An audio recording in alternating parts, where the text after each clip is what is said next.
Hi, Dr. J.C. Sharma again, cardiologist from Udaipur, Pacific Medical College and Hospital. And today we will talk in the whole series of Rapid Review Cardiology. Today we will talk about the rheumatic fever first. Most common heart disease in youngs of India and important for all the cardiologists of our country.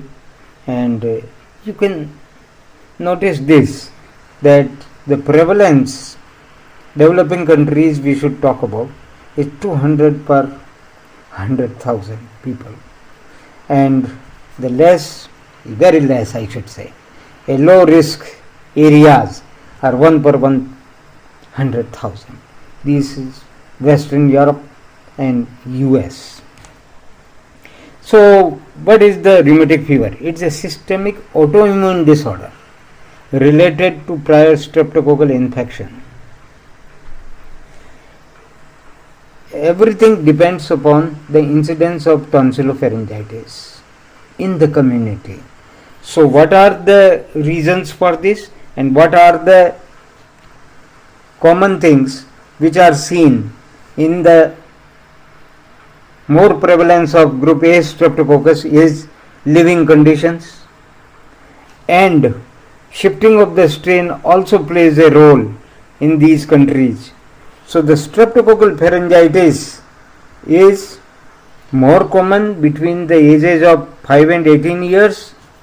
Both sexes are affected equally, mind you, don't forget. But Sydenham's chorea, that is the neurological manifestation of rheumatic fever, it's a major criteria for the diagnosis, is more common in females, maybe some 4:1 or something. Monoarthritis, don't forget, this is also one thing which should be considered. Echocardiography, the highlights murmurs of AR and MR. Mitral regurgitation, details we will talk about. Murmurs of MR and AR are important. Carditis and valvulitis, both the things. Echo positive may be missed murmur and echo positive. These things are now common. So involve echocardiography in every susceptible individual. Develop 3 weeks after the group A streptococcal infection. That is the tonsillopharyngitis. Usually the patients forget about the tonsillopharyngitis. Sudden onset, fever of high fever I should say. There is a malaise, weight loss, pallor, exudative and proliferative inflammatory processes involving the collagen fibrils. All the manifestations of rheumatic fever will depend upon this particular thing, proliferative inflammatory process. Multi-organ system involvement is including the skin, CNS, heart, cirrhosis, lungs and kidney may also be involved, not to be forgotten. So the previous infection, as I told you, in conjunction with what are the Jones criteria, and now modified Jones criteria also, because of the less prevalence in the US, Europe, and more prevalence in developing nations like ours. So they have changed the criteria because of the endemicity of the streptococcal infections. So just have a look into this. Arthritis, carditis and chorea. These are the things. And erythema marginatum and subcutaneous nodules, they are also included in the major criteria, major Jones criteria. What are the minor criteria? Fever, non-specific arthralgias, C-reactive protein and ESR is raised. There is a prolonged PR interval. If carditis was not the criteria, then we include the prolonged PR interval as a minor criteria. Diagnosis of rheumatic fever is made without the strict adherence to these criteria also in the endemic areas, as I have been talking about. Is the recurrent carditis, if it happens rheumatic should be isolated. Isolated cases of synonyms, chorea, St. Vitus's dance we call in the usual language is common and should be looked into. So we have talked about the carditis.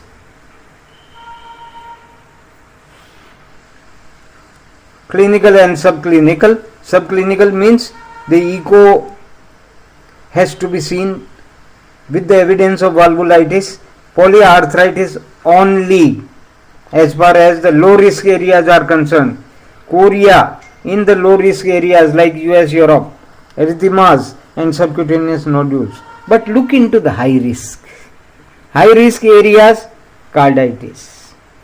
Polyarthralgias should be included into the major criteria. Chorea, of course, erythema marginatum and subcutaneous nodules will also be included, as we know, as major criteria. Minor zones. Talk about the high risk and moderate risk only. Monoarthralgias should be seen carefully. Don't think that the monoarthritis is something different and should not be included. In the moderate to high risk, include them. Fever, if it is high, even if it is low, include. High fever is required in low risk areas and countries. ESR of 30 is enough as a minor criteria. ESR of 60 is required as far as the low risk areas is concerned. Prolonged PR, if carditis was not the criteria, should be taken as a low risk. In the same way, carditis, if is not the major criteria, then the PR prolongation is an important finding as far as the minor Jones criteria are concerned. Doppler findings in valvulitis. There is a valvulitis, inflammation of the valves. So what are the criteria? Echo criteria. More and more we are relying on the echo findings. More and more we are referring the cases for the echo studies in our country, because we may miss the murmur clinically. May be difficult to see, or if it is so minor, we don't make out that there is a murmur. So what are these criteria? Seen at least in 2 views as far as MR is concerned. Jet length should be at least 2 cm. Peak velocity should be at least 3 meters. And pansystolic jet should include at least 1 envelope. So these are the criteria for mitral regurgitation, mitral valvulitis, so to say. And the pathological aortic regurgitation, just have a look again in that. 2 views. Jet length should be at least 1 centimeter in one view at least. Peak velocity should be 3 meters, and the pan-diastolic jet should be at least contain 1 envelope. So these are the echo findings of rheumatic valvulitis. This is important because we may miss the clinical valvulitis in the form of murmurs. So the carditis and subclinical carditis, we have talked about it, and the pancarditis, endocardium, everything, and epicardium, all the 3, it is a pancarditis in fact. So endocarditis, myocarditis and epicarditis, all the 3 are involved in this. Patient may be asymptomatic, he may progress very fast in the congestive heart failure, and death may result. These 3 things can happen. There will be tachycardias, arrhythmias, new murmurs, pericardial friction rub, and cardiomegaly and heart failure. Very rapidly developing heart failure may be a feature of rheumatic myocarditis. So the heart failure is rare in acute phase, but it results into myocarditis with its results. The most corrective component which should be seen and which we look for every time is mitral regurgitation, and aortic regurgitation. Mitral regurgitation is much more as far as the two valves are concerned. Rule of the thumb is under 30 years isolated MR may be there. Mitral stenosis, it is 5 to 10 years. In India, maybe less even. We have seen this sequelae to happen. I mean mitral stenosis a little faster, quite faster in our country. Subclinical carditis, if you look into the echo, there is only valve thickening. Acute MR may produce a apical systolic murmur, mid-diastolic Carey-Coombs murmur. Right-sided valve are rarely involved, but tricuspid may be involved, may not be forgotten. Rather, the tricuspid involvement is always along with the mitral valve involvement. The right-sided valves are less involved, I should say, and the valvular lesions may be silent with a scarring, may be a good prognosis. So what is Carey-Coombs murmur? Carey-Coombs murmur is a diastolic murmur as the diastolic at the AR jet strikes the anterior mitral leaflet. Carey-Coombs, don't forget, it's one of the regions of mid-diastolic murmurs. Another one, as you know, is a mitral stenosis, which is the common rumble you find, and a murmur of Austin Flint also. There is a Carey-Coombs murmur also, Austin Flint, and mid-diastolic murmur of mitral stenosis. Arthritis, a presentation which attracts the attention of a physician in these young boys and girls, is the least specific because arthritis may be there because of the many reasons, but it is most common. So large joints, it's quite painful. It is asymmetrical. We call it fleeting. One joint at a time. So what are the joints which are involved? Knees, big joints, ankles, elbows, wrist and shoulders. More common in the older people, not in the younger one. Salicylates are diagnostic therapeutics. If they respond within 48 hours to salicylates, simple aspirin, then it must be rheumatic and nothing else. So some less common joint involvements, nothing much to look into, is the phalangeal joints, tarsophalangeal, and the cervical spine can also be involved. Don't think that these cannot be involved. These are also involved. So arthritis in the rheumatic fever is benign and self-limiting. In the low risk populations, polyarthritis is required as a diagnosis. High risk, monoarthritis and polyarthritis may fulfill the criteria. So coriae is another dramatic presentation, much more common in young girls. And you can see this is also known as the St. Vitus's dance, and it is chorea minor. Major is Huntington's chorea, which is a major disease and very dreadful disease, I should say. We have seen some patients with very bad looks. So the extrapharyngeal disorder is characterized by, just mind each and every word, purposeless, involuntary movements, face and limbs. So these are the things which are involved as far as the chorea is concerned. There is a hypotonia and there is emotional lability. First of all, it may be very difficult to realize in the beginning, and the initial manifestations may be difficulty in writing, talking and walking. So it becomes very difficult. A country like ours, we are very orthodox people, and we may go to Bobas and other people, those medicines where they are never treated. So the delayed manifestation, it is at least 3 months after the rheumatic fever. Often the sole manifestation of rheumatic fever and 30% of the patients may develop pseudonems chorea. The good thing is the course is benign. It becomes alright, but there is a complete resolution in around 2 to 3 months, but in very rare cases it may last up to 2 years. Mind you, it may last up to 2 years. In those cases it becomes very difficult. So what is the differential diagnosis?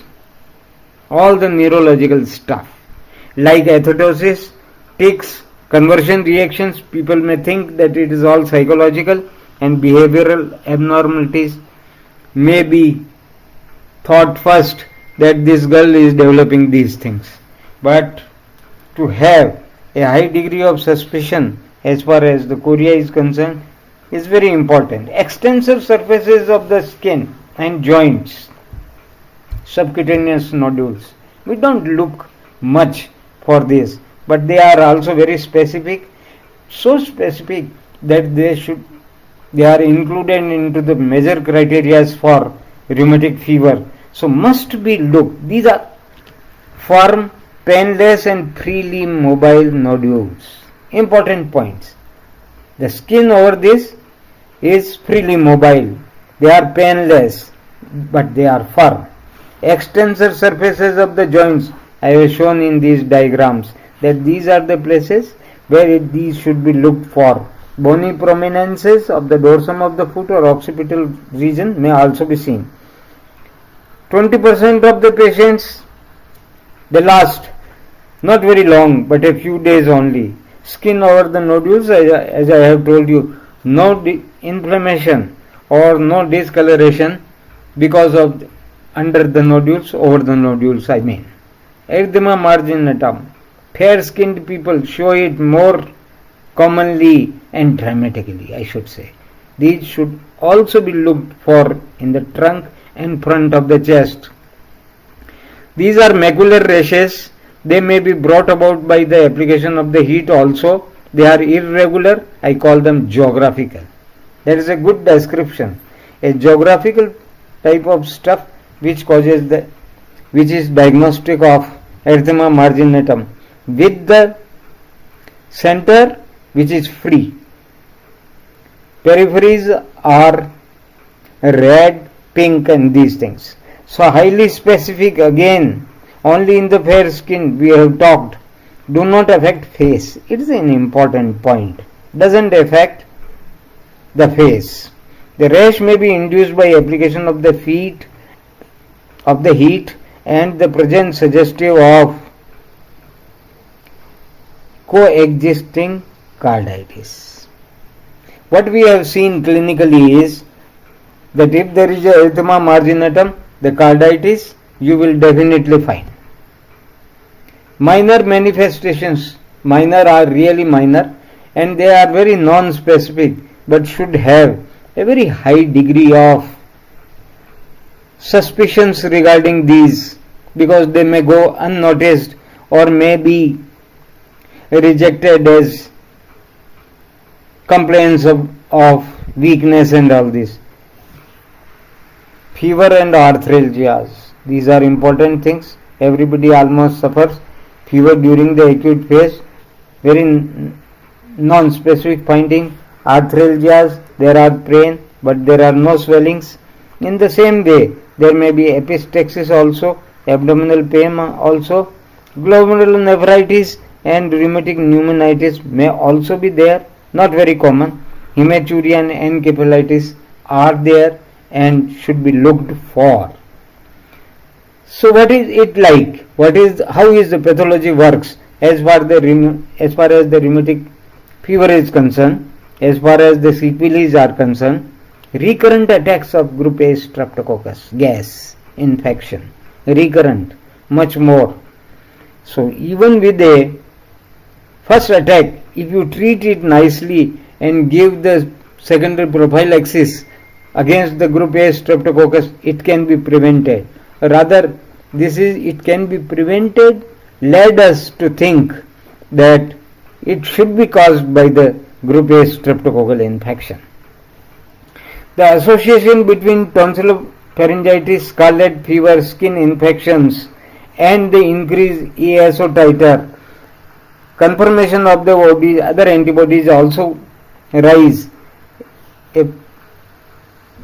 justifies the prophylaxis. Acute rheumatic fever is likened caused by the immunologic mechanism.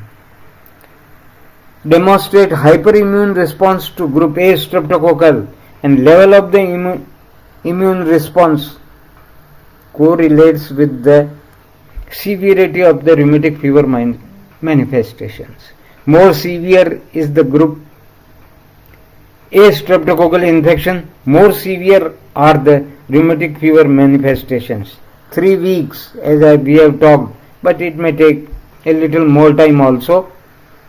Rarity before the age of 5 years, it itself shows that the immune system is the important in manifestations because it is very less before the age of 5 years.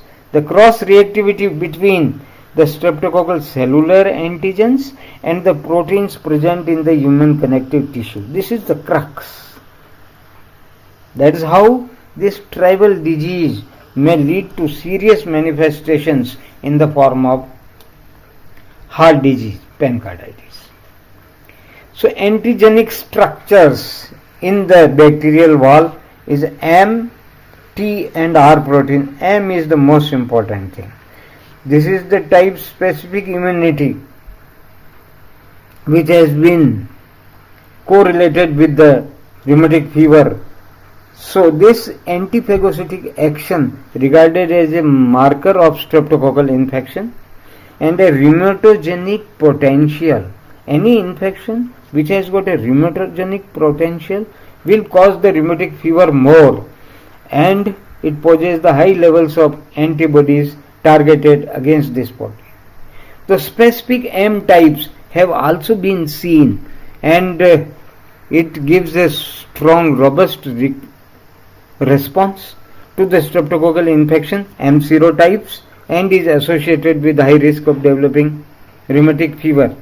There are some genes also responsible for development of the rheumatic fever, but has not been very much verified. 3% of the untreated individuals, if you don't treat the group A streptococcal infection, tonsilloperitonitis, they develop rheumatic fever, quite a high percentage. Recurrence of rheumatic fever, 50% have got the history of rheumatic fever, previous one. So the recurrence of rheumatic fever after the recurrent streptococcal infection is very common. So we were talking about the genetic predisposition to rheumatic fever and streptococcal infections. Beta cell alloantigen D8 and 17, keep this in mind, may be involved with the rheumatic fever. D-related leukocyte antigens of 1, 2, 3, 4 halotypes are important, should be kept in mind, and the identification of individual susceptible for the acute rheumatic fever. But as you know, if it is endemic to the proportions of epidemic in our country, we don't have to look for these things. So what are the lab exams? Important ones. Clinical diagnosis, as we talked about. Antecedent group A streptococcal infection, blood cultures rarely can be found out, because by the time the patients present as a rheumatic fever, they are no more there in the blood culture. Blood cultures usually negative. Antigen test, we will talk about them, and antibody, there are rapid antibody tests also. We will talk slide agglutination test, which I have mentioned here. These can be seen but has not been validated in many of the trials and the studies. So ASO titers important, negative throat cultures not very interested, and the rising ASO greater than twofold as compared to the baseline is important as far as the epidemic areas, endemic areas are concerned, because you may find many children with raised ASO titers. So it should be 2 to 3 fold ASO titer, then only it is diagnostic. Previous gas infection, repeat ASO titers are important. The antibodies to streptococcal antigens like anti-DNS-B, but these are secondaries. CRP, ESR and ASO titers are usually the things which we see in our country. Slide test, as I was talking, not well standardized, not reproducible, and at the moment, as of today, not recommended. S-CHOP nodules, hallmark, but it's usually a post-mortem diagnosis, but this is pathognomic. So the granulomatous inflammation in the proliferative stage of rheumatic carditis. S-CHOP nodules are definitely rheumatic carditis. 30 to 40% of the biopsies, they show into the interventricular septum, left ventricle wall and left atrial appendage. Histological findings are chronic endocarditis. Edema, cellular infiltration and the hyaline degeneration, these are all there and these are well shown into these pathological slides which you can see in the side. So these are found as far as the rheumatic fever is concerned. Biopsies may be useful in distinguishing chronic inactive forms from the active rheumatic carditis, because there may be other carditis and very difficult to differentiate. Inflammatory process, what it will show? Leukocytosis, thrombocytosis, anemia, acute response, ESR, CRP, we have talked about it. And other important point, usually they are normal by the time chorea develops. During the chorea, it's very difficult to see all these findings as far as the neurological manifestation is concerned. You can see the increased cardiac size, myocarditis, increased pulmonary vasculature and frank pulmonary edema. These are the findings which are seen as far as the active carditis and the heart failure is concerned. What are the ECG findings? PR prolongation, we have talked about it. Sinus tachycardia, very usual. QT prolongation if there is a myocarditis. Keep them in mind. In children and adolescent group, myocarditis may be rheumatic in origin. So important. Pericarditis, we know that the QRS voltage and STT changes are there. This is one thing which I wanted to show, that the mitral regurgitation and the subvalvular apparatus should be looked carefully when it comes to mitral stenosis, aortic regurgitation, and this is one finding which very commonly seen in valvulitis also, that this hockey stick appearance is also should be seen. And these are other findings which on the transesophageal figure there is a 3D 4D picture also. These are all indicative of rheumatic fever and valvulitis. You can see in this picture, quite interesting, there is lot of mitral regurgitation. LSIG is enlarged in this, here also and here also. I have shown this picture to emphasize the points that the mitral and aortic valves should be seen carefully, and the mitral regurgitation, LSIs, and these should be kept in close observation as far as this is concerned. So therapy of rheumatic fever, it involves 2-3 things as well as prophylaxis against the streptococcal infection. So bed rest. How much bed rest? After 2 weeks of CRP normalization. So it may all in all takes around 3 months. Bed rest helps too much and is strongly recommended. At the same time, benzathine penicillin, a single injection of either 0.6 or 1.2 gram. If the child is below the weight of, or his weight is less than say 25-27 kg, give only 6 lakhs intramuscular. And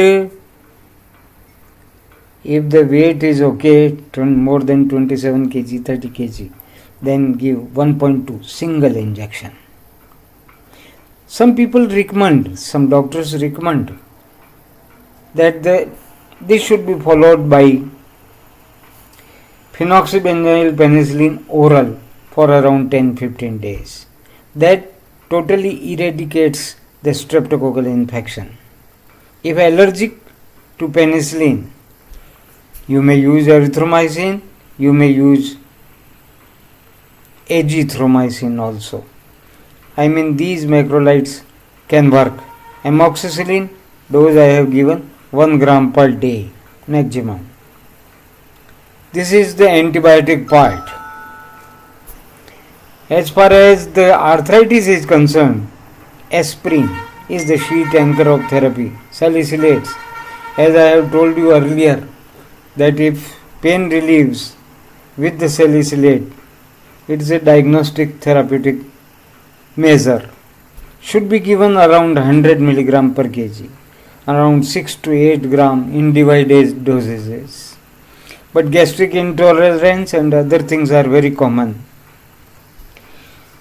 After 2 days, you reduce it to around 70 mg per kg for 6 weeks for the analgesia. Toxicities of high dose aspirin: tinnitus, hyperventilation, metabolic acidosis, and above all, a Reed syndrome is important as far as the children is concerned, where there is a hepatic damage. So these things may happen, but should be kept in mind. Other NSAIDs, naproxen is used twice per day dosages. If there is a moderate carditis, moderate to severe then you give prednisolone 1 mg per kg per day. Start from 60 mg almost.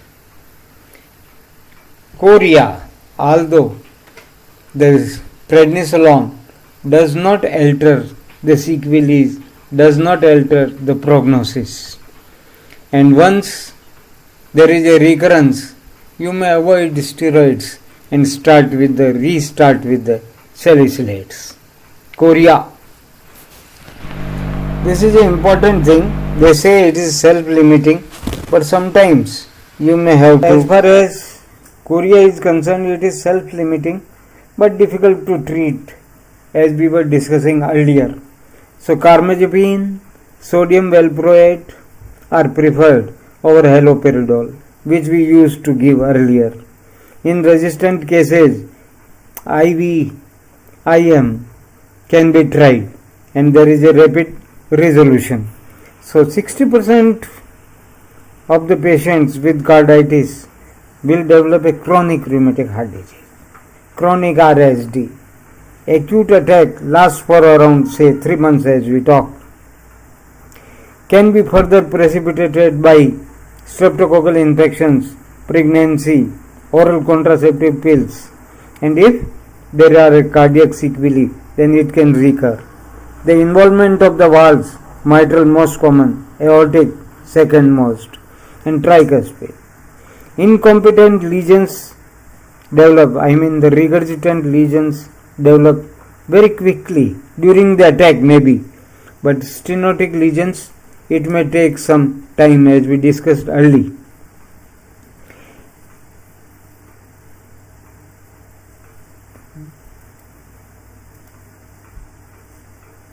Secondary prevention. After the patient suffered from streptococcal infection, benzathine, penicillin. Again the same thing, 6 lakhs to 1.2 million, 12 lakhs, particularly at high risk in 3 weeks. Even 2 weekly also have been tried in some areas where streptococcal infection is very common. Number 1. School going children, very common. It is also very important. If carditis and valvular disease has taken place 40 years, up to the age of 40 years, This should be the rule. If carditis but no valvular disease, 10 years of age. If no carditis, even 5 years of the last streptococcal infection. So these are the things pertinent to rheumatic fever, a very important disease in our country and should be dealt very carefully because of their cardiac sequelae, some neurological symptoms and recurrence of the disease. Thank you.